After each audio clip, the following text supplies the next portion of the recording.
नमस्कार, मी डॉक्टर कविता राणे. लक्षवेधीमध्ये आपल्या सर्वांचं स्वागत. महाराष्ट्र सध्या प्रचंड कठीण परिस्थितीतून जातोय. एकीकडे नवरात्रोत्सवाचा उत्साह आहे, तर दुसरीकडे आयुष्य उद्ध्वस्त झाल्याचं दुःख आहे. एकीकडे देवीच्या दर्शनासाठी लाखो भक्तांची गर्दी होतीये, तर दुसरीकडे पुरात उद्ध्वस्त झालेला संसार उभं करण्याचं आव्हान आहे. पूरग्रस्तांचं जे नुकसान झालेलं आहे त्याची सध्या मोजदादही नाहीये. आता पूर ओसरलाय आणि जे चित्र शिल्लक राहिलंय ते काळजाला घरं पाडणार आहे. कालचे सोन्यासारखे संसार आज दिसतच नाहीयेत. आणि या सगळ्या परिस्थितीत शेतकरी नेत्यांकडे आणि सरकारकडे डोळे लावून बसलाय. नुकसान भरपाईच्या घोषणेची वाट बघतोय, पंचनाम्याची वाट बघतोय. पण त्याच्या या दुःखाची जाणीव व्यवस्थेला आहे का, हा आजचा प्रश्न आहे. कारण ज्या अधिकाऱ्यांनी या शेतकऱ्यांना उभं राहायला मदत करायची, अडचणीच्या काळात हात द्यायचा, तेच अधिकारी सांस्कृतिक कार्यक्रमांमध्ये दंग आहेत. बरं, या सांस्कृतिक कार्यक्रमांमध्ये ते सहभागी होत आहेत, वर तिथे स्टेजवर ठेकाही धरतायत. आधी पुरातून वाचण्यासाठी अधिकाऱ्यांची वाट बघितली, मग पंचनाम्यासाठी अधिकाऱ्यांची वाट बघितली, मग नेत्यांसमोर धावपळ करणारे अधिकारी नुकसान भरपाईसाठी काहीतरी करतील याची वाट बघितली. अनेक अधिकारी शेतकऱ्यांच्या मदतीला धावले सुद्धा, नाही असं नाही. पण काही जणांनी मात्र इतक्या दुःखातही असंवेदनशीलपणा दाखवला. जर यंत्रणा अशी असेल तर जनतेनं अपेक्षा करायच्या कुणाकडून, हा प्रश्न आहे. धाराशिवमधल्या जिल्हाधिकाऱ्यांच्या एका कृतीमुळे हे सगळे प्रश्न अग्रगण्यपणे विचारावे लागतात. नेमकं झालं काय धाराशिवमध्ये ते आधी बघूयात आणि मग यावर चर्चा करूयात.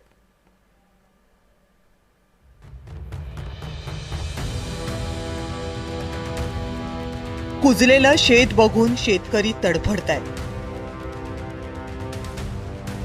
चिखलातल्या संसारात बायका धडपडतायत. आपल्याच गावात, आपल्याच घरात पोरं बाळं हरवल्यासारखी बघतायत. काय सावरायचं आणि कसं सावरायचं कुणालाच काही कळत नाहीये. प्रत्येकाच्या डोळ्यात अश्रू दाटलेत. प्रत्येक जण हंबरडा फोडतोय.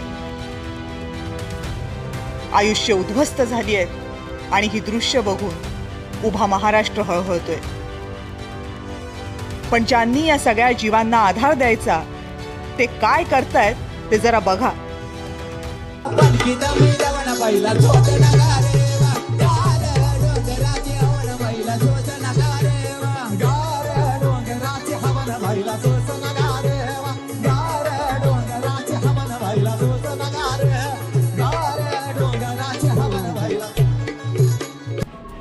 हा व्हिडिओ आहे धाराशिवच्या तुळजापूर शहरातला.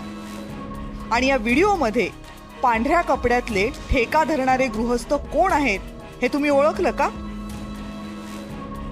यांचं नाव आहे कीर्ती पुजारी. धाराशिव जिल्ह्याचे ते जिल्हाधिकारी आहेत. हा व्हिडिओ आहे 24 सप्टेंबरचा, म्हणजे गेल्या बुधवारचा. म्हणजे ज्या दिवशी अवघं धाराशिव धाय मोकळून रडत होतं, ज्या दिवशी घोटभर पिण्याच्या पाण्यासाठी लोक जिकडे तिकडे फिरत होते, 2 दिवस धड खायला न मिळालेली पोरं बाळं भुकेनं कासावीस झाली होती, त्या दिवशी त्यांचे हे सरकारी पालक स्टेजवर नाचण्यात मशगूल होते.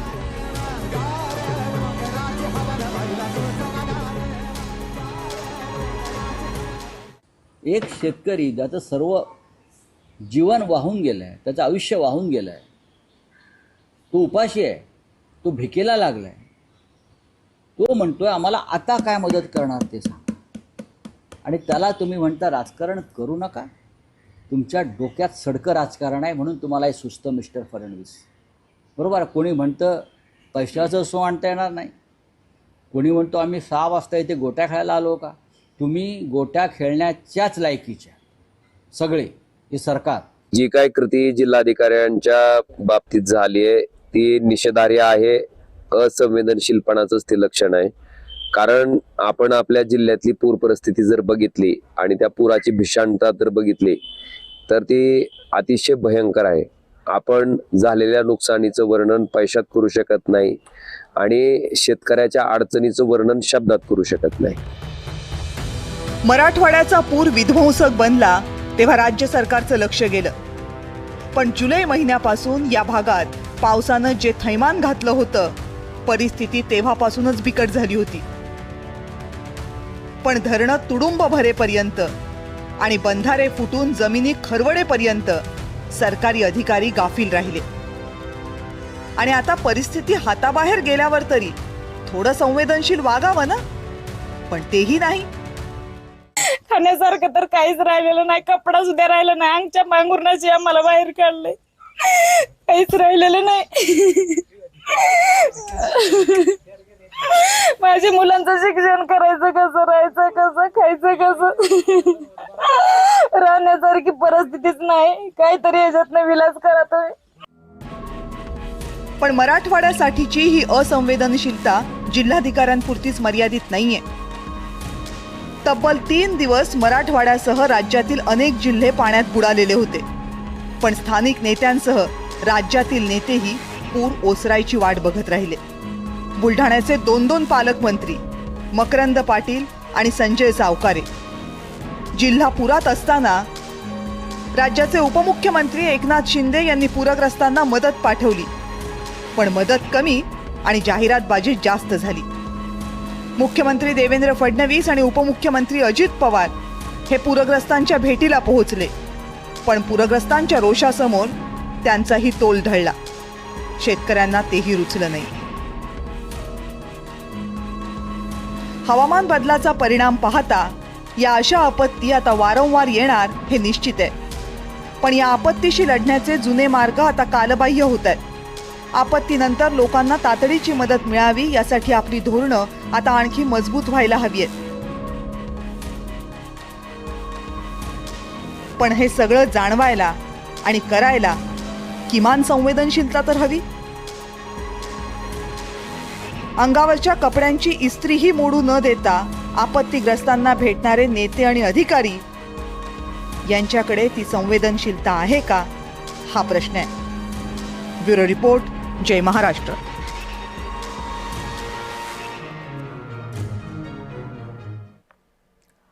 तर सध्याची मराठवाड्यातली ही परिस्थिती आहे. प्रश्न फक्त अधिकाऱ्यांचा नाहीये. प्रश्न हा आहे या सगळ्यातला महत्त्वाचा, की जेव्हा एखादी आपत्ती येते तेव्हा त्याच्याकडे किमान संवेदनशीलतेनं पाहण्याची व्यवस्था आपल्याकडे आहे की नाही. कारण शेवटी व्यवस्था बनते ती फक्त कायद्यांनी आणि नियमांनी नाही. त्या व्यवस्थेला चालवणारी माणसं असतात, मानवी मनं असतात.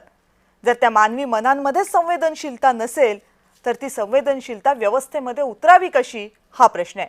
याच प्रश्नावर आज आपण बोलणार आहोत आणि त्यासाठी माझ्यासोबत आहेत शिवसेनेचे प्रवक्ते अरुण सावंत. अरुण सावंतजी नमस्कार, स्वागत आहे आपल्या चर्चेत. नमस्कार. शिवसेना उद्धव बाळासाहेब ठाकरे गटाचे नेते आणि प्रवक्ते सुनील मोदी आपल्यासोबत आहेत. सुनील सर, आपलंही स्वागत. राष्ट्रवादी काँग्रेस शरदचंद्र पवार पक्षाचे प्रवक्ते ॲडव्होकेट अमोल मातेले आपल्यासोबत आहेत. अमोलजी नमस्कार.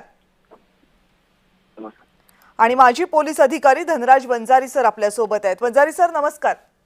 नमस्कार. वंजारी सर, हे पॅकेज ऐकलं का तुम्ही? आता जो रिपोर्ट काही वेळापूर्वी सादर झाला तो? हो ऐकलं. काय वाटलं तुम्हाला? मला वाटलं एकंदर संपूर्ण समाजाच्या नैतिक अधपतनाचं हे ज्वलंत उदाहरण आहे. शासन, प्रशासन आणि जनता सुद्धा. कारण ते जे कलेक्टर महोदय नाचत आहे, ठेका धरला आहे, तो कार्यक्रम कुठल्या संस्थेने केला होता, त्या संस्थेचे जे इतर पदाधिकारी त्या ठिकाणी फेटे आणि सूट घालून नाचत आहे, ते सुद्धा शेतकरी, शेतमजूर आणि याच लेवलचे दिसतात आहे. मग ही संवेदनशीलता, ज्या संवेदनशीलतेबद्दल कविता आज तुझ्या चॅनलच्या माध्यमातून टाहो फोडला जातोय, ती संवेदनशीलता या ठिकाणी आहे का जनतेमध्ये?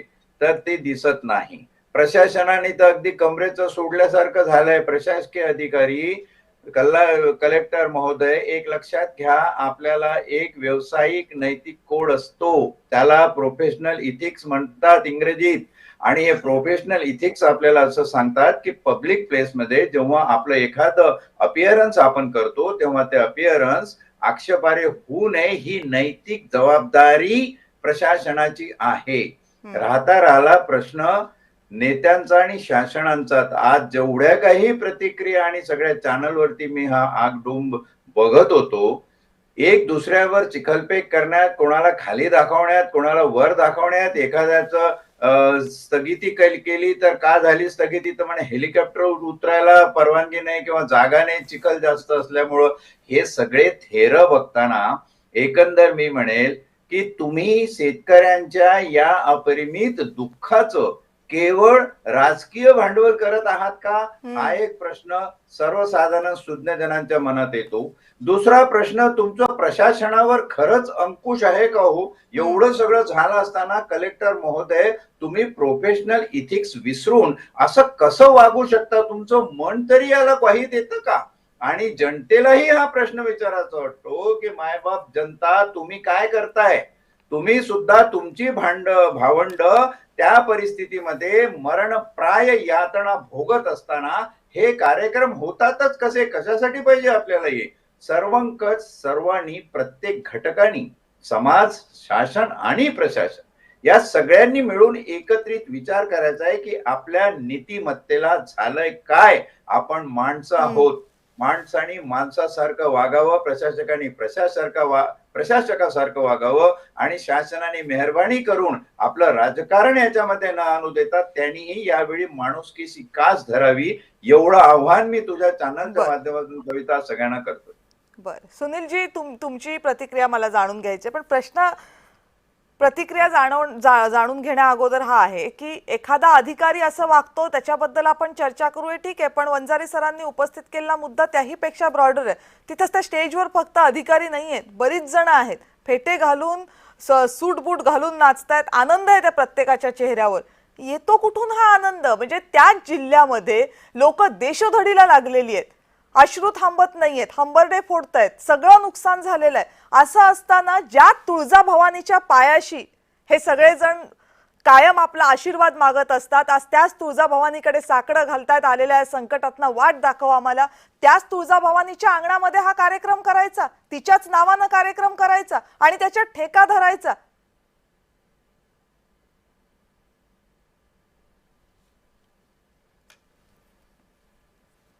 सुनीलजी नमस्कार. खरं म्हणजे हा व्हिडिओ पाहिल्यानंतर अतिशय मनाला वेदना होते. मी कोल्हापूर महानगरपालिकेमध्ये नगरसेवक म्हणून 10 वर्ष काम केले, स्टँडिंग कमिटी चेअरमन म्हणून काम केले. शासनाने आणि केंद्र शासनाने एक नियमावली बनवलेली आहे, आचारसंहिता बनवलेली आहे आणि माझं असं मत आहे की त्या आचारसंहितेचं जर उल्लंघन झालं किंवा त्या आचारसंहितेचं जर कोणी लक्ष नाही दिलं तर त्याच्या CR रिपोर्टवर त्याची नोंद होते. प्रशासनामध्ये एवढी शिथिलता आहे ना की या मंत्री प्रशासनाचे एवढी कामं असतात की ते जिल्हाधिकाऱ्यांना याविषयी बोलू शकत नाही, ही त्यांची कमतरता आहे. मी एक उदाहरण देतो कविताजी. हिमाचल प्रदेशमध्ये शांताकुमार भारतीय जनता पार्टीचे मुख्यमंत्री होते. त्यांनी एक कायदा केला आणि त्यांनी एक सर्क्युलर केलं की या प्रशासनामध्ये कामाचं मूल्यमापन करून त्यांचा पगार ठरवला जावा. त्यावेळी त्याला फार विरोध झाला, तरी देखील त्यांनी केलं आणि तशा प्रकारचं म्हणजे आज आमचे जिल्हाधिकारी किती काम करतात, किती फायली क्लिअर करतात, किती योजनांचा लोकांशी संपर्क करतात, किती आता एवढी पूर परिस्थिती आहे, किती लोकांना भेट दिली, किती लोकांचं मॅनेजमेंट करून त्याचं नुकसानीचे धडे घेतले, हे काही याचं इव्हॅल्युएशन कुठल्याही पातळीवर होत नाही. हे दुर्दैव आहे आणि म्हणून माझं असं मत आहे या निमित्तानं राज्य शासनाने आचारसंहिता जी बनवलेली आहे त्याचं तंतोतंत पालन करण्यासाठीचे आदेश दिले पाहिजे. त्याच्याशिवाय हा चाप या प्रशासकीय अधिकाऱ्यांच्यावर बसणार नाही. काही प्रशासकीय अधिकारी तर मंत्र्यांच्या पेक्षा मोठे आहोत अशा प्रकारचे वागतात, त्याला आळा बसला पाहिजे असं माझं मत आहे. बर, अमोल मातेले जे आहात आमच्यासोबत? हो आहे. प्रश्न असा आहे की सध्या त्या धाराशिव जिल्ह्यामध्ये कामाचा इतका मोठा डोंगर असणार आहे प्रशासकीय अधिकाऱ्यांसमोर की त्यांना दिवसाचे 24 तास कमी पडतील.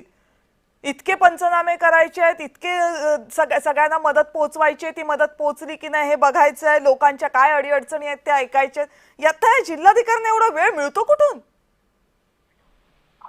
बरोबर आहे. आपण जर पाहिलं असेल 24 सप्टेंबरला राज्याचे मुख्यमंत्री धाराशिव या होते. ठिकाणी दौऱ्यावर होते, पाहणी दौरा करायला गेले होते. त्यावेळी काही शेतकरी सांगत होते तुम्ही घोषणा करू नका, मीडियासमोर येताय घोषणा करता, पण आम्हाला प्रत्यक्षात काही मिळत नव्हतं. तेव्हा मुख्यमंत्री महोदय असे म्हणाले की तुम्ही राजकारण करू नका, परंतु एक प्रकारे मुख्यमंत्री साहेबांनी त्या शेतकऱ्यांच्या व्यथा जाणून घ्यायला पाहिजे, त्यांचे शब्द त्यांचे अश्रू पुसले पाहिजे, त्यांना जवळ घेऊन त्यांचं ऐकलं पाहिजे, खरी वस्तुस्थिती काय आहे. तेव्हा जर मुख्यमंत्री साहेबांनी जर त्यांचं ऐकलं असतं शेतकऱ्यांचं, तर ही मुजोरी ही मस्ती हे कालच्या कार्यक्रमामध्ये ते दिसतात, त्याच रात्री ते नाचतात. त्यांना काय माहितीये, मुख्यमंत्री आले पाहणी करून गेले, ये रे माझ्या मागलं हेच होणार आहे, पुढे काय होणार नाही. आणि त्यांच्या प्रति शेतकऱ्यांप्रती कुठेही त्यांच्या मनामध्ये संवेदनशीलता नाही, त्यांच्या मनामध्ये कुठे प्रेम नाही. इतकं प्रचंड हाकार माजलेला आहे. धाराशिव असेल, मराठवाडा असेल, विदर्भ असेल, पश्चिम महाराष्ट्र असेल, उत्तर महाराष्ट्र असेल, एकूण शेतजमिनीपैकी 47% शेतजमीन पाण्याखाली गेलेले, इतकं प्रचंड नुकसान झालेलं आहे. परंतु ह्या सरकारला काही खेद नाही, हे नाही. कॅबिनेटमध्ये फक्त 8,000 रुपये हेक्टर मंजुरी केली, म्हणजे काय करताय तुम्ही. शेतकरी तोंडाला पाणी पुसतात. अरे शेतजमीन वाहून गेली पाण्याखाली, जमिनीमध्ये पाण्याच्या प्रवाहासारखे नदे ओढे नाले तयार झाले, शेतपिकं बागा सगळे वाहून गेलं. त्या ठिकाणी आता लोकांना राहायला जागा नाहीये, जनावरं वाहून गेली, जनावरांचे गोठे वाहून गेले. आता त्या ठिकाणी रोगराई पसरायला सुरुवात झालेली आहे. परंतु या शेतकऱ्यांबद्दल या सरकारच्या मनामध्ये कुठेही असूया नाही, त्यांच्या मनामध्ये कुठेही प्रेम नाही, शेतकऱ्यांच्या प्रती कुठेही त्यांना काही संवेदनशीलता नाही. त्यांना कशी मदत झाली पाहिजे, थेट मदत व्हायला पाहिजे. पंचनाम्याच्या गरकेमध्ये, जीपीआरएसच्या गरकेमध्ये ड्रोनद्वारे आम्ही पंचनामे करू असं सांगतात. एक तर तुम्ही दौऱ्यावर जात असताना लवाजमा घेऊन जाता, त्या शासकीय यंत्रणेवर ताण पडतो.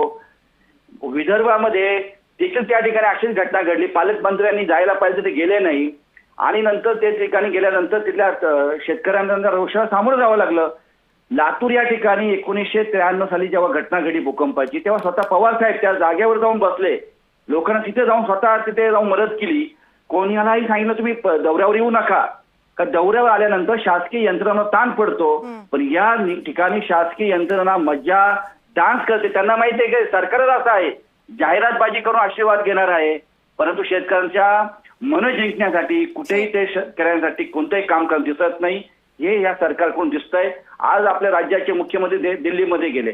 अरे राज्याचे मुख्यमंत्री राज्यामध्ये एवढी घटना घडल्यानंतर या ठिकाणी फोन करून किंवा व्हिडिओ कॉन्फरन्स बैठक घेतली पाहिजे, शेतकऱ्यांसाठी पॅकेज आणलं पाहिजे, पण ते देखील त्यांनी आणण्याचं काम केलं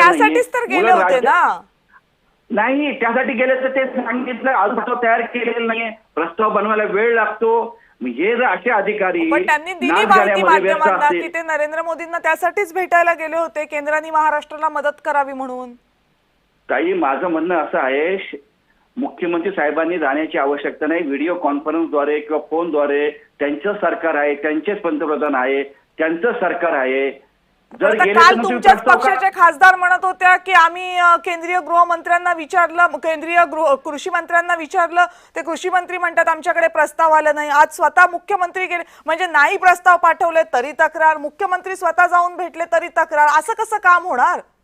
बरोबर आहे, राज्याच्या मुख्यमंत्र्यांनी प्रस्ताव घेऊन जायला पाहिजे. का प्रस्ताव घेऊन गेले नाही, प्रस्ताव बनवायला वेळ काम चालू आहे असं म्हणून सांगतात. मी त्यांना द्यायचंच काही नाही ना.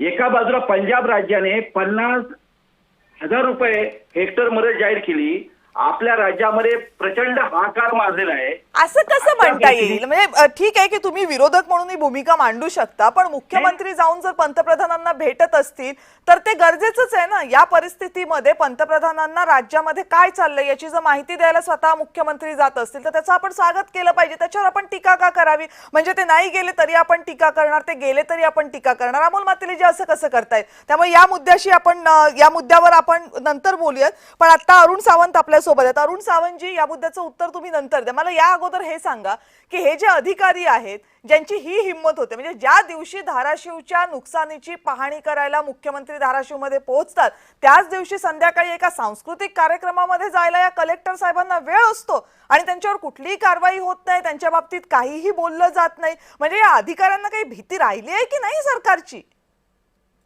कविताजी, सर्वप्रथम हे जी काही घटना घडलेली आहे जिल्हाधिकारी यांच्या मार्फत त्याचा मी तीव्र शब्दामध्ये निषेध करतो.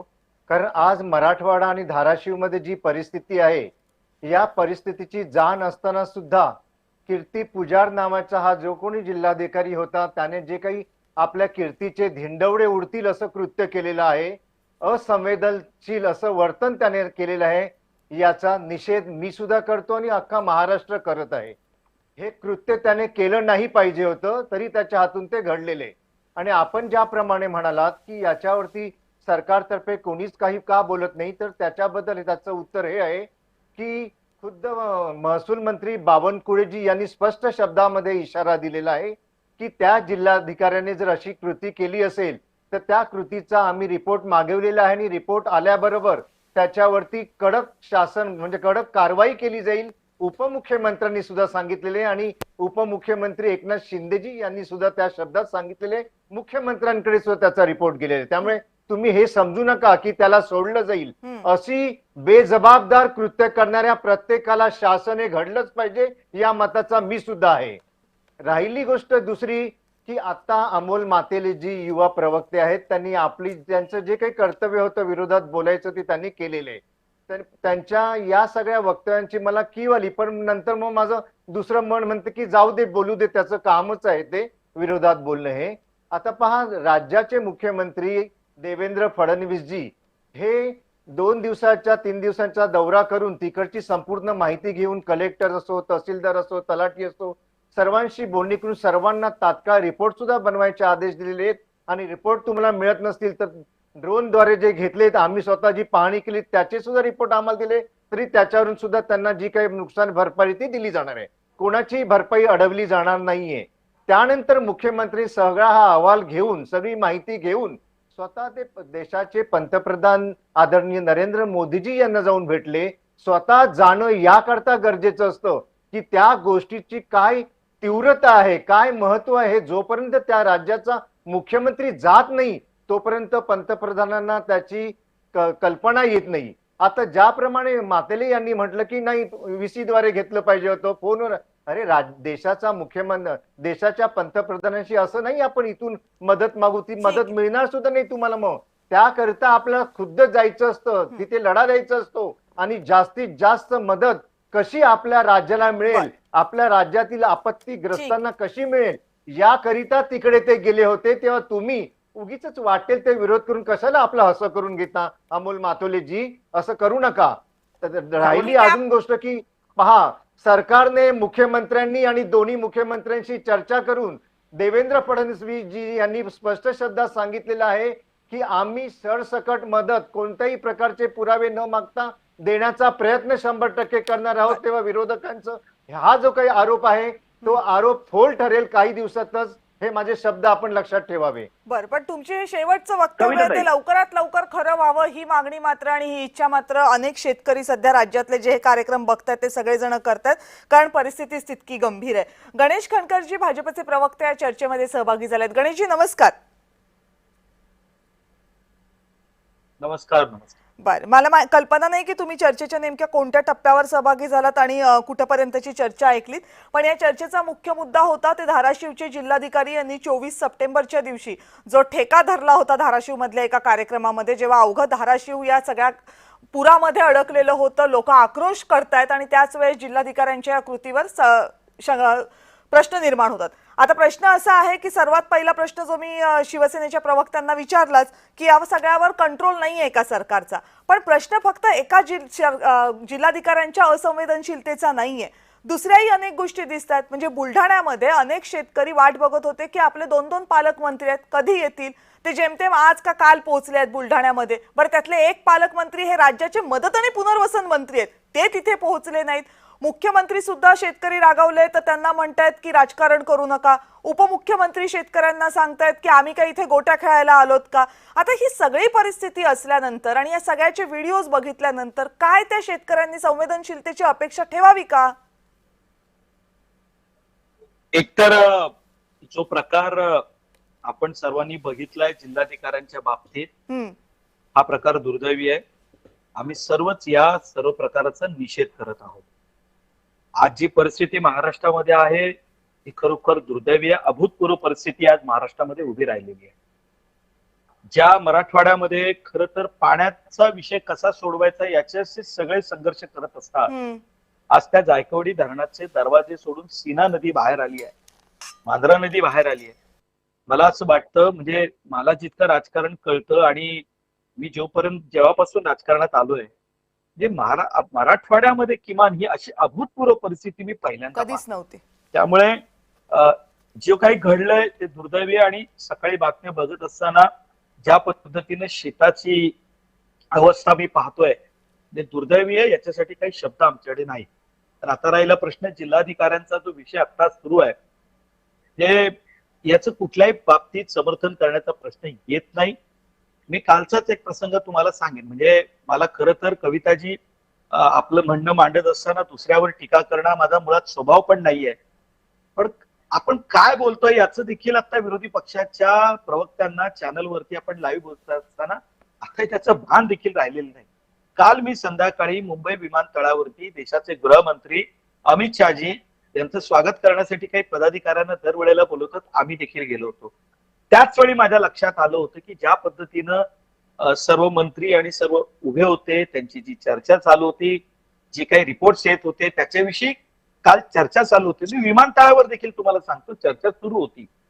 आणि आज तातडीने गृहमंत्री काल एका वेगळ्या कार्यक्रमासाठी आले होते, रात्री ते परतही गेले व आज सकाळीच माननीय मुख्यमंत्री सर्व मान्यवर हे दिल्लीला गेले. माननीय पंतप्रधानांची त्यांची भेट झाली.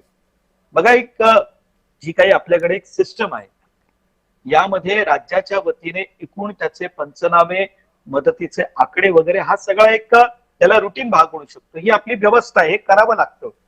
पण तातडीने पंतप्रधानांनी त्यांना वेळ दिली, त्याच्याकडनं परिस्थिती समजून घेतली आणि हे पंचनामे आणि हे सर्व आकडे जाईपर्यंत केंद्र सरकार देखील कामाला लागलंय.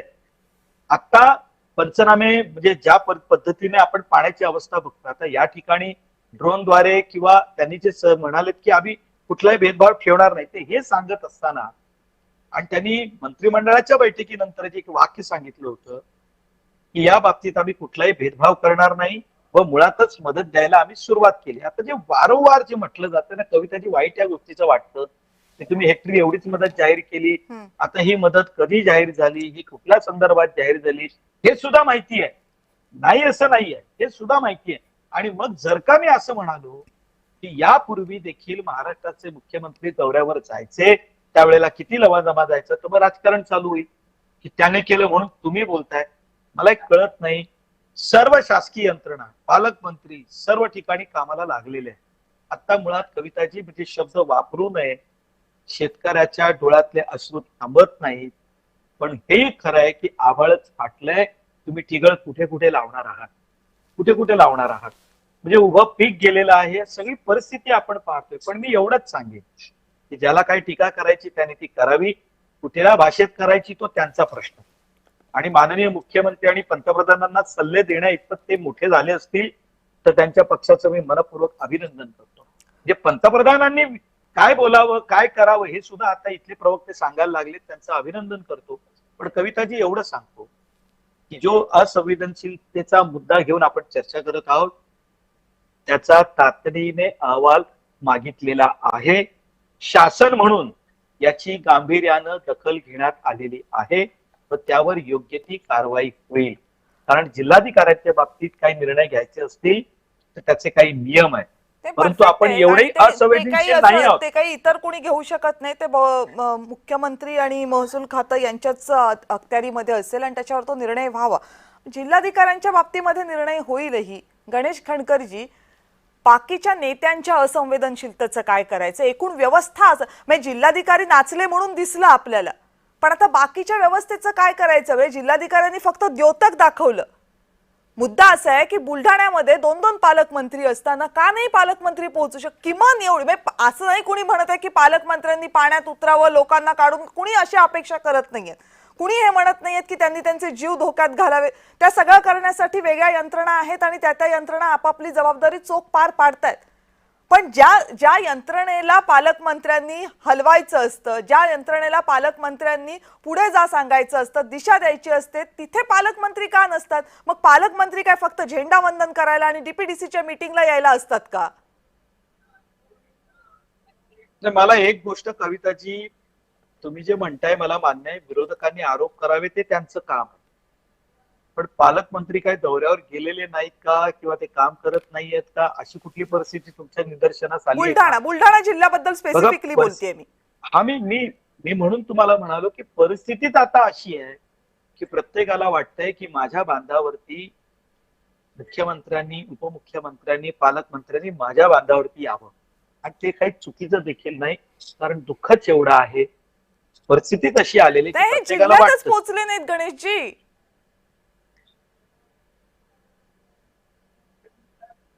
आता यातलं म्हणजे जे पालकमंत्री ज्या जिल्ह्यातले ज्यांना जबाबदारी दिली आहे ते सर्वच्या सर्व दौऱ्यावरती आहेत, ही आमची माहिती आहे. कदाचित आमची माहिती चुकीची असेल. प्रत्येक जण ज्याला जबाबदारी दिलेली आहे तो बाहेर आहे, कुणी आता मुंबईत नाही. आता नाहीये. जेव्हा झालं हे सगळं त्याच्यानंतर लोक अपेक्षा करत होती, त्यावेळेस ते नव्हते. त्याच्यानंतर ते आता गेले, तर आज त्यांची बैठक झाली, त्या बैठकीच्या बाहेर सगळा गोंधळ झाला, ते ठीक आहे. मला यातलं वाईट हे वाटलं की बुलढाण्याचे पालकमंत्री राज्याचे मदत आणि पुनर्वसन मंत्री आहेत. गणेशजी, बुलढाण्याचे पालकमंत्री राज्याचे मदत आणि पुनर्वसन मंत्री आहेत. ते फक्त बुलढाण्यासाठीच नाही तर बाकीच्या जिल्ह्यांमध्ये सुद्धा ते पोहोचायला हवे होते, सगळ्यांच्या आधी पोहोचायला हवे होते. त्यांचं खातं आहे ते.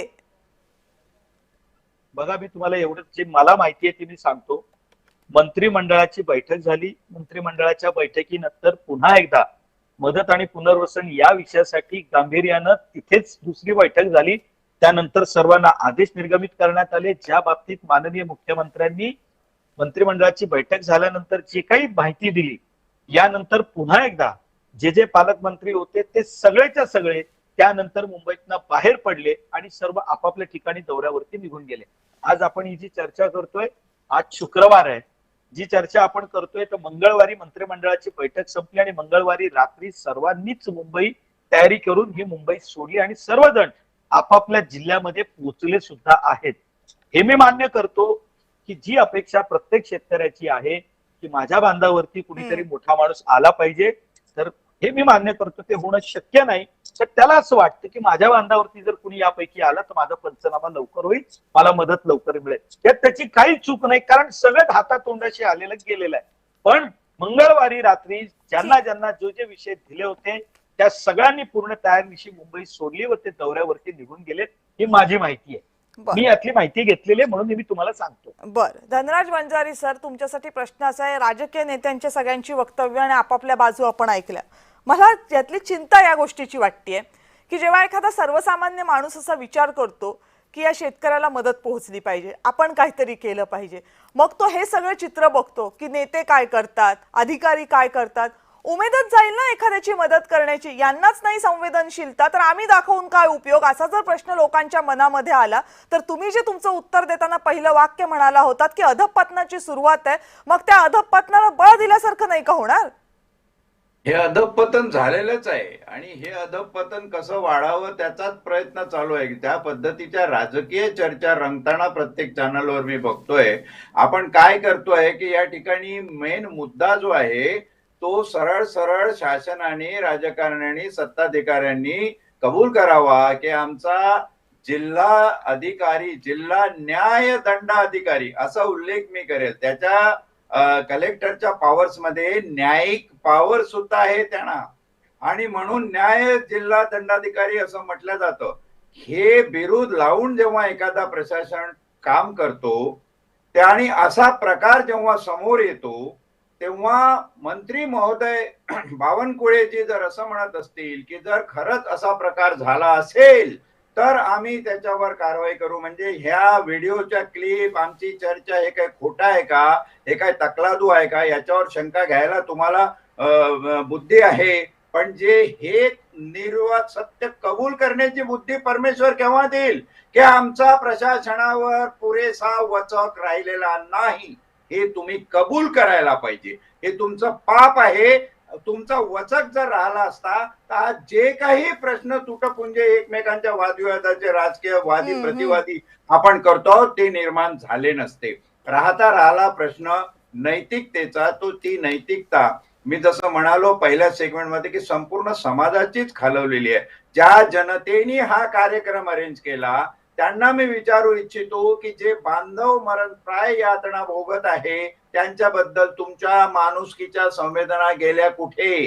कलेक्टर महोदय, न्याय दंडाधिकारी जिल्ह्याचे तुमच्या संवेदना गेल्या कुठे? आणि राजकारणी मंडळी, तुम्ही आपसामध्ये त्याचं भांडवल प्रतिभांडवल करण्यामध्ये जर मशगूल असाल तर परत हा प्रश्न अधोरेखित होतो की माणुसकीच्या संवेदना हरवलेल्या समाजाचं राजकीय नेतृत्व तुम्ही करताय का? आणि ह्या सगळ्या प्रश्नाचं उत्तर देताना प्रत्येकाने हे वाद प्रतिवाद सोडून आपल्या आतमध्ये इंट्रोस्पेक्शन, अंतर्मुख होऊन बघण्याची गरज आहे की आम्ही मानव समाज आहो की हे काय चाललेलं आहे. एवढं आसमानी संकट कोसळलं असताना आपण नको त्या गोष्टींमध्ये, नको त्या नाच गाण्यांमध्ये आणि नको ते कार्यक्रम करण्यामध्ये मशगूल आहोत. ही खऱ्या अर्थाने चिंतेची बाब आहे कविता. नाही, ही खऱ्या अर्थाने चिंतेची बाब आहे. कारण आज झालंय असं की मराठवाड्यामध्ये काही फक्त लोकांचं वैयक्तिक नुकसान झालेलं नाहीये, तिथली सगळी व्यवस्था कोलमडून पडलेली आहे. म्हणजे काही वेळापूर्वी मी आमच्या रिपोर्टरशी बोलत होते, त्यांचं म्हणणं आहे की सगळीकडे लाईटचे पोल पडलेले आहेत, कुठेही विजेच्या तारांमध्ये आता सध्या दुरुस्ती नाही करायची आहे अशी परिस्थिती नाही, सगळीकडे दुरुस्ती करायची आहे. जी परिस्थिती विजेची आहे तीच परिस्थिती पाणी पुरवठ्याची आहे, तीच परिस्थिती रेशन पुरवठ्याची आहे, कारण सगळीचकडे नुकसान झालेलं आहे. असं असताना सुनील मोदी, जी गरज आहे ती कलेक्टर सारख्या अधिकाऱ्यांना एकत्रितपणे सगळ्या व्यवस्थेला पुढे नेण्याची, आणि या अधिकाऱ्यांकडनं जर ते होत नसेल तर मग सरकारकडच्या मंत्र्यांनी त्याची जबाबदारी घेतली पाहिजे. आता दिसतंय असं की ना मंत्र्यांकडनं ती जबाबदारी घेतली जात आहे, ना कलेक्टर्सकडनं ही जबाबदारी पुरी पडली जात आहे. असं असेल तर ही व्यवस्था जाणार कशी? म्हणजे शेतकरी रडतच राहणार आणि मग ज्या गोष्टी व्हायला हव्यात, ज्या गोष्टी वेगानं व्हायला हव्यात त्या गोष्टी होणारच नाही. मदत येईल, मदतीचे आकडे काय असतील ते जाहीर होतील, ते खात्यामध्ये जमाही होतील, पण आत्ताचं आव्हान हे फक्त नुकसान भरपाई खात्यात जमा होईल एवढ्या पुरतं मर्यादित राहिलेलं नाहीये. या सगळ्या व्यवस्थेला कुणीतरी ढकलायला पाहिजे, आणि ही जर परिस्थिती आपल्या व्यवस्थेची असेल, नेत्यांची असेल, ढकलणार कोण यांना?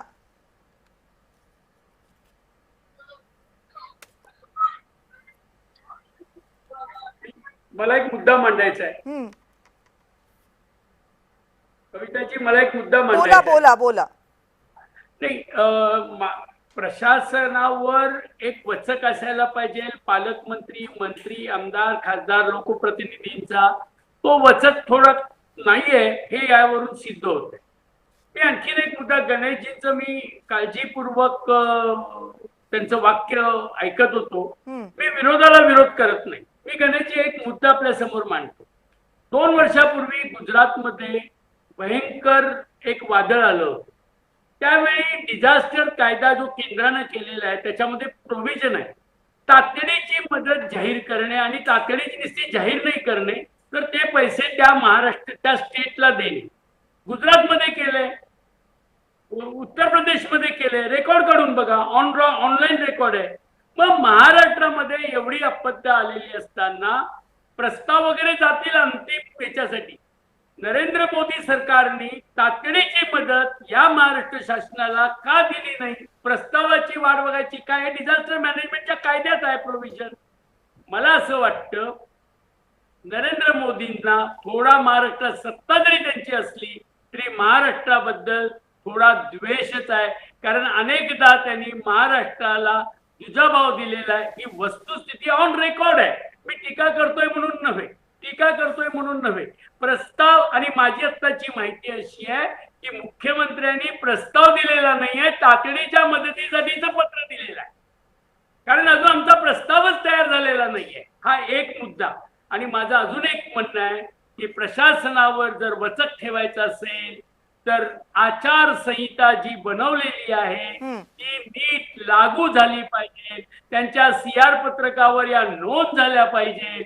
व्यक्तिगत कामाचा स्वार्थ मंत्री आणि जर आमदारांना असेल तर तो दूर ठेवला पाहिजे आणि कडक कारवाई झाली पाहिजे. खरं म्हणजे अहवाल मागवलेला असेल तर 4 तासात अहवाल येतो आणि 8 तासात त्याची कारवाई होती. मला असं वाटतं की 24, 25, 26 उद्या 27 आहे, अजून कुठल्याही कारवाईचा पत्ता नाही. मला शंका वाटते की याच्यावर कुठलीही जुजुबी कारवाई करतील आणि हे प्रकरण शांत ठेवतील. बर, थेट मदत का नाही हा तुमचा सवाल आहे आणि तो सवाल मी गणेश कणकरजींना विचारणार आहे, पण त्या अगोदर या सगळ्यावरची अमोल मातेलेजींची प्रतिक्रिया घेऊयात. अमोलजी. बघा, मोदी साहेब बोलले ते बरोबर बोलले. मगाशी माझ्या बोलण्याचा त्यांनी बाऊ केला. माझा बोलण्याचा उद्देश असा होता, राज्याचे मुख्यमंत्री ते दिल्लीमध्ये जेव्हा पंतप्रधान साहेबांना भेटतात तेव्हा त्यांनी प्रस्ताव घेऊन जायला पाहिजे. कोणत्याही प्रकारचा प्रस्ताव घेऊन गेले नाही किंवा त्यांनी सांगितलं प्रस्तावाला वेळ लागेल आणि जाऊन नुसते खाली हाताने ते महाराष्ट्रामध्ये परत दिले. तर असं होता कामा नये. कारण 8 दिवस झाले धुवांधार पाऊस पडतोय, महापूर सगळ्या राज्यामध्ये पसरलेला आहे, शेतकऱ्यांना अतोनात नुकसान झालेलं आहे, गुरंढोरं वाहून गेलेले आहेत, माणसं वाहून गेलेले आहेत, निवारा नाहीये. अशा वेळेला तातडीची मदत देण्याची गरज असताना मुख्यमंत्री कुठेच घोषणा करत नाही. आणि माझा मागचा अनुभव असा आहे, 2017ला छत्रपती शिवाजी सरकारी सन्मान योजना म्हणून त्यांनी गाजावाजा केला आणि जाहीर केली. त्यामध्ये 1.5 लाखापर्यंत कर्जमाफी आणि कर्ज वेळेत भरणाऱ्याला 25,00,000 रुपये बक्षीस देणार अशी त्यांनी लोकप्रिय घोषणा केली. त्यामधले अजून देखील शेतकरी 6.5 लाख शेतकऱ्यांना पात्र असून देखील ती मदत मिळालेली नाहीये. 7 ते 8 वर्ष उलटून जाऊन आणि त्यामध्ये उच्च न्यायालयाने 2022ला आदेश दिलेले तरी देखील अजूनपर्यंत या सरकारने मदत दिलेली. सरकारवर किती विश्वास ठेवणार? म्हणजे नुसते दौरे केले म्हणजे पाहणी केले म्हणजे मदत मिळते असं नाही. ही आपत्ती वेगळी आहे. केंद्र सरकारकडून तातडीची घोषणा होणं आणि सरकारने शेतकऱ्यांच्या अकाउंटला पैसे जमा करणं, पिण्यासारख्या पाण्याची व्यवस्था नाहीये. तंबू बांधून शेतकरी त्या ठिकाणी राहतात. मुलं असतील, लहान बालकं असतील, महिला असतील, इतकी अवस्था दयनीय आहे. आता ते आपण जेव्हा दृश्य पाहतो, तिथल्या लोकांशी बोलतो, वेदना घेतो, तेव्हा त्या आपल्याला वेदना किती असतात हे कळतं. आणि मुख्यमंत्री साहेबांनी फक्त काही तासच दौरा केलेला आहे. उपमुख्यमंत्री अजितदादा मंगळवारी रात्री गेले, काल पण दौऱ्यावर होते. एकनाथ शिंदे साहेब देखील काही तासापुरते गेले. त्यांनी जी काही मदत दिली त्यामध्ये जाहिरात जास्त आणि मदत कमी अशी परिस्थिती आहे. मी सरकारकडून थेट शेतकऱ्याला म्हणा, जनतेला म्हणा, जी मदत मिळायला पाहिजे ती मदत देण्यासाठी हे सरकार कमी पडते. यावरती आम्ही बोललो. ते राजकारण करतात, आम्ही कोणतेही राजकारण करत नाही, आम्हाला राजकारण करायचं पण नाहीये. परंतु दौरेबाजी करून नुसतं नाटक करून हे चालणार नाही. तर थेट शेतकऱ्यांना मदत गेली पाहिजे. शेतकऱ्यांच्या घरी दिवा पेटला पाहिजे, चूल पेटली पाहिजे. कारण तिथे आता लाईटची व्यवस्था नाहीये, कोणती इंधनाची व्यवस्था नाही. अशा परिस्थितीमध्ये सरकार नुसतं बघ्याची भूमिका घेतंय. कर्ज, संसार, भविष्य सगळं डोळ्यापुढे बुडालेलं आहे आणि शेतकऱ्यांचं मनोधैर्य खच्च झालेलं आहे. परंतु सरकारच्या वागण्यातून शेतकरी तुमच्या संदेश येते. म्हणजे ही अत्यंत वेदनादायक परिस्थिती आहे. कागदावर पंचनामे करायचे, मदत काहीच द्यायची नाही, असा या सरकारचा खेळ चालू आहे.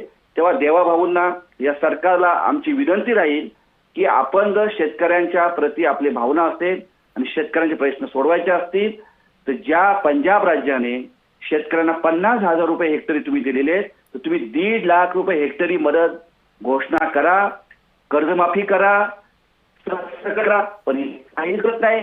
नुसत्या कागदांच्या फायलीमध्ये अडकून बसलेले सरकार आहे आणि दिल्लीचे दौरे करतात. ते न करता किंवा जरी दौरे जरी केले तरी पण शेतकऱ्यांना मदत मिळाली पाहिजे, हीच आमची माफक अपेक्षा आहे.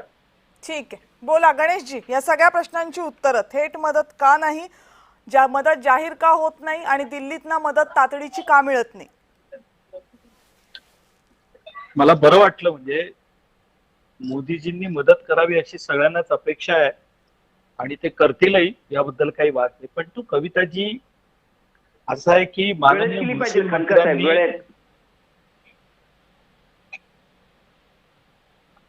महसूल मंत्र्यांनी परवा जे सांगितलं त्यांनी स्पष्टपणे सांगितलं की हे सगळे पंचनामे होत असताना जर का कुणाचं जनावर दगावलं असेल, पशुधन गमावलं असेल, तर त्याचे आपण वेगळे पंचनामे करणार आहोत, त्याच्यासाठी आपण वेगळी मदत देखील देणार आहोत.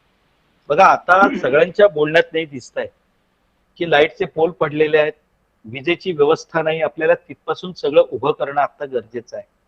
त्यामुळे तिथे मदत पोचली पाहिजे का, तर होय पोचली पाहिजे. आज तिथे प्राथमिकता आहे की संकटात सापडलेल्या लोकांना सुरक्षित जागेवरती तिथनं हलवायचंय, तर त्याचं काम वेगानं सुरू आहे. मला जे या परिस्थितीमधनं आणि बाकीच्या राज्यांचं तुम्ही सगळे जी उदाहरणं देत आहात, पंजाब राज्याने मदत घोषित केली, पंजाब राज्याने मदत घोषित केली, असं आहे, पंजाब राज्याने मदत घोषित केली असेल, पंजाब राज्यावरती असा प्रसंग आल्याचं एवढ्या वर्षातले मी पहिल्यांदा पाहतोय. उत्तर प्रदेश असेल, बिहार असेल किंवा ओरिसा असेल, या राज्यांवरती हे प्रसंग वारंवार येत असतात. महाराष्ट्रामध्ये आता मराठवाड्यावरती किंवा या पश्चिम महाराष्ट्रातला जो पूर्व भाग आहे, यावरती अशी परिस्थिती येण्याची ही पहिलीच वेळ आहे. त्यामुळे ठीक आहे, आपण टीका करा आमच्यावरती, त्याबद्दल काही बंधन नाहीये, कारण तुमचं काम आहे. गेली पुढची अनेक वर्ष आपल्याला आता हेच काम जनतेने दिलेलं आहे. आम्हाला एवढंच यातलं म्हणायचंय की माननीय मुख्यमंत्री आज वेळ घेऊन दिल्लीला गेलेले आहेत. तुमचं सरकार आहे, दिल्लीला राज्यामध्ये तुमचं यासाठी सरकार गेलेले आहे, आहेत की या एका विचारानं संदर्भातली सरकार आहे, माहिती त्यामुळे तातडीची मदत मिळावी ही आमची माफक अपेक्षा आहे, बाकी काही नाहीये. माफक अपेक्षा ठेवू नये की आम्ही. हॅलो, असं आहे की माननीय मुख्यमंत्र्यांनी, म्हणजे मी काल जे तुम्हाला सांगितलं की काल मी विमानतळावरती होतो, त्याचं कारणही तेच सांगितलं. मी गेलो होतो, मला हे नव्हतं सांगायचं. मला प्रसंगाचं गांभीर्य, तिथे जे काही सुरू होतं, तिथे जी चर्चा सुरू होती, जे मला लक्षात आलं ते मी तुम्हाला सांगितलं. आज तातडीने, म्हणजे संध्याकाळी हा विषय ठरला असेल आणि तातडीने मुख्यमंत्री आज जर का दिल्लीत गेले असतील, माननीय पंतप्रधानांना भेटले असतील, तर नक्कीच चर्चा ही महाराष्ट्रातल्या आत्ताच्या आपत्कालीन परिस्थितीवरतीच झालेली असेल.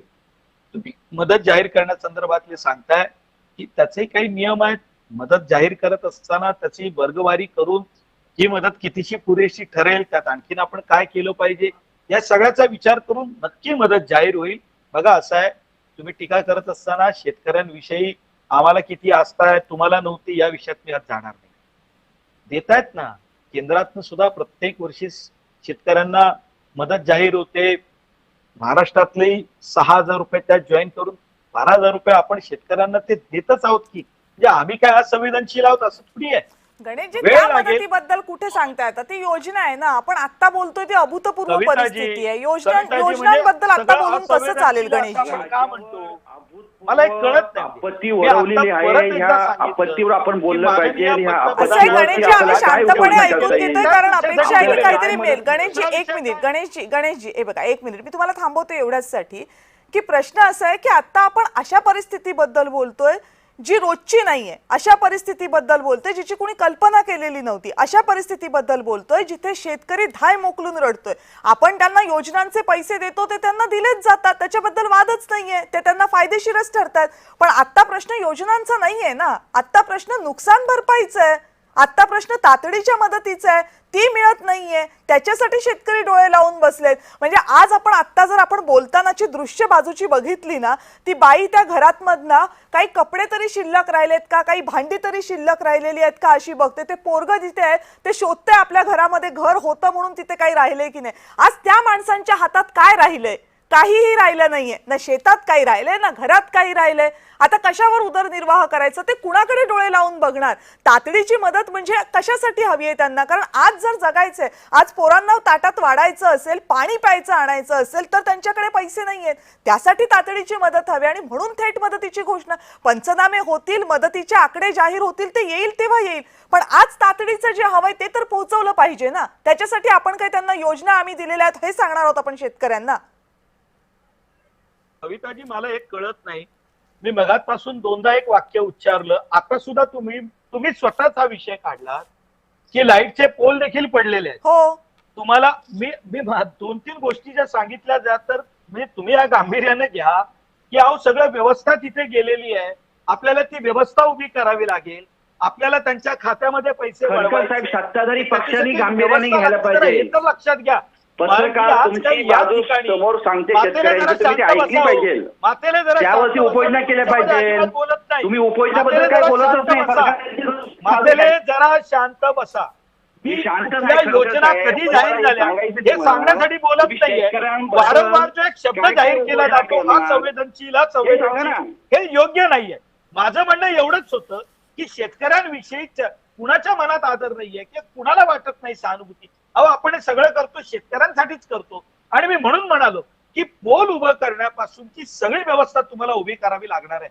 ती मदत तोपर्यंत पोहोचण्याची व्यवस्था देखील तुम्हाला उभी करावी लागेल हे मी सांगण्याचा प्रयत्न केला.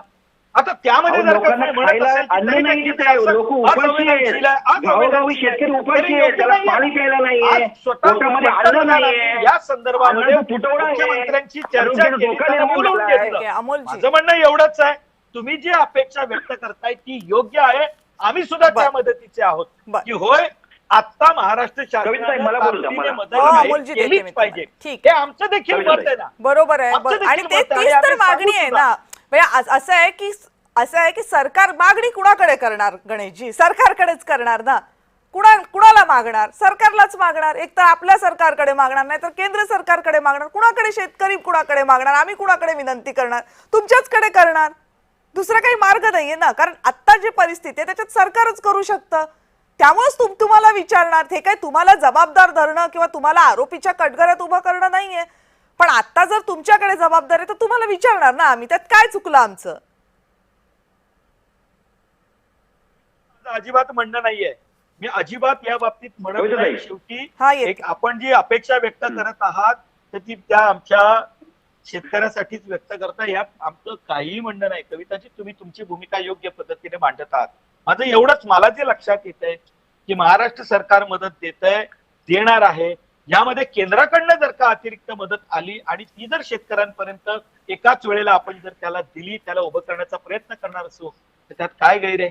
नाही, त्यात त्याच्या गैर घराचा विषय नाहीये गणेशजी. त्यात गैर तर नाहीच आहे. आमचं तर म्हणणं आहे की ती यायलाच हवी. तो अधिकारच आहे महाराष्ट्रातल्या शेतकऱ्याचा.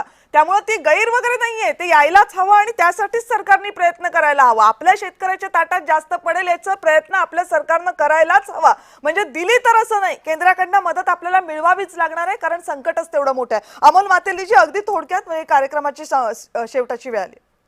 पण या विदारक परिस्थितीमध्ये भीषण संकट आपल्या राज्यावर ओढवलंय. यासाठी राष्ट्रीय आपत्ती निवारण निधीतून व्यवस्था करावी लागेल. सरकारने राज्य सरकारला तातडीची मदत दिली पाहिजे. थेट शेतकऱ्यांना मदत दिली गेली पाहिजे. त्याच्याशिवाय ही रक्कम थेट शेतकऱ्यांना बचाव आपल्याला करण्यासाठी ही जी मदत आहे नुकसान ना, भरपाई याची सुद्धा याच वेळेला पुनर्वसनासाठी दिली गेली आवश्यकता पाहिजे. लागणार आहे. हे आपण कविताजी लक्षात घ्या.